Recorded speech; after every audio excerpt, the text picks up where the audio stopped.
no meaning here. Your pain will be. May the best murderer win. Shield it.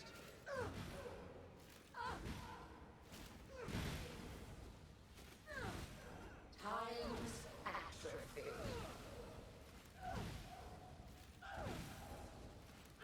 Defend it.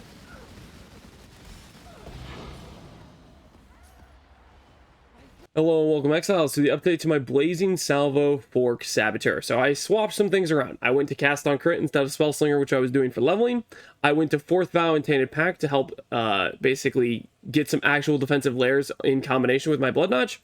So the idea is split half the damage between Elemental and Chaos. That means all attacks that have penetration we have some mitigation for, because when you take an attack that has penetration, you split it over to Chaos, the penetration no longer applies. And then the armor applies to that, making us have some really heavy mitigation against chaos damage hits.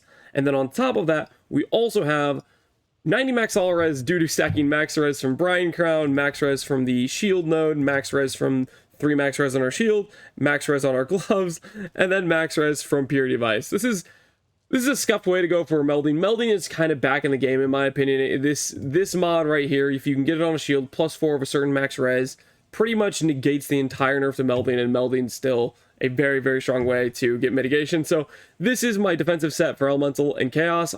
Arguably, by far, my weakest defensive layer on this character is physical. Quite frankly, I need to elevate that, but it's a little bit hard to get good physical mitigation when you're trying to talk about armor scaling, because there's just not much armor scaling on this side of the tree. It's all over here, and so we had to path all the way over here, which meant we couldn't go for Surprise, which is scuffed in of itself, but I didn't really want to go Surprise because it's a little bit too meta for my taste.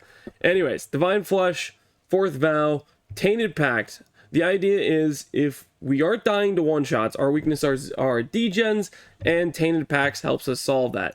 With Petrified Blood, all of the damage we leech will have some level of overleech and be up while we're fighting, and that means if we're fighting, an enemy starts casting a degen on us, if it's Elemental, half of it will be dealt to us as Chaos, which actually heals us, and because our Elemental is higher than our Chaos resistance, it will actually be a net heal because we're mitigating more than the damage we're receiving as healing.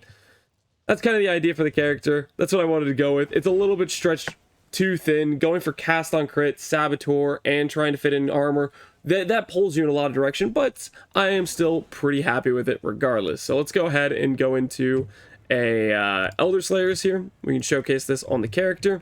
Give you an idea what this character looks like for fighting. Right now, I want to say I'm still messed up on my attack speed breakpoint. I want to get a Divine Blessing with haste to fix my attack speed breakpoint. I want to get Sniper's Mark instead of Assassin's Mark, because Sniper's Mark does a shotgun effect when you have it on enemies. There's stuff I would still want to fix with this character, but I'm playing with it as is, and hopefully that's okay. See, we got Baron and we got Baritani. We'll just kill Baron first. So the good thing about this leech is, no matter what, if I am how do I say this? If I am leeching, no matter what degens I'm in, you saw like the Baron degen, my Righteous Fire, all of these are actually healing me with Tainted Pact, so it's kind of free to use these. The unfortunate thing is right now my character does not sustain Righteous Fire. So if I get out of combat and I stop leeching, I'll actually start degenning from my Righteous Fire. I want to try to fix that, but it's something I'll get to in I don't know, later at some point.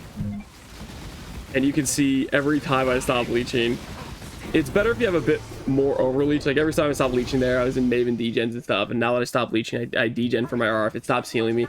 But you can kind of see that how that takes a character with bad sustain, where a degen would be an absolute just kill me every time situation, and turns it into we don't even have to worry about it. I think it's really cool to use Tainted Pact like this, and I've enjoyed it.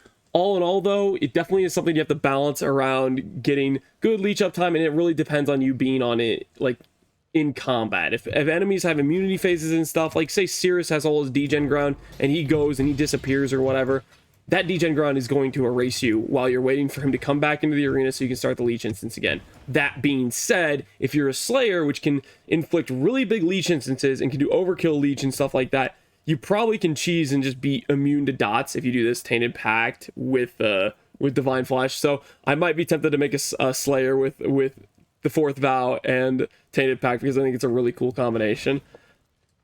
Regardless, hopefully you think this is cool, or hopefully you think this is interesting, or maybe it gives you an idea of how to build some stuff. I'm probably going to do one more video after this character when I actually level it up a bit more. I get some stuff unscuffed in terms of my crit chance, in terms of my crit proc rate, in terms of doing Sniper's Mark instead of Assassin's Mark. Like, there's quite a few things right now I have on this character that just aren't right, and it's going to brick my damage. And so yeah, that's the character. Hopefully you guys enjoyed the video. As always, take care, Exiles. Peace out.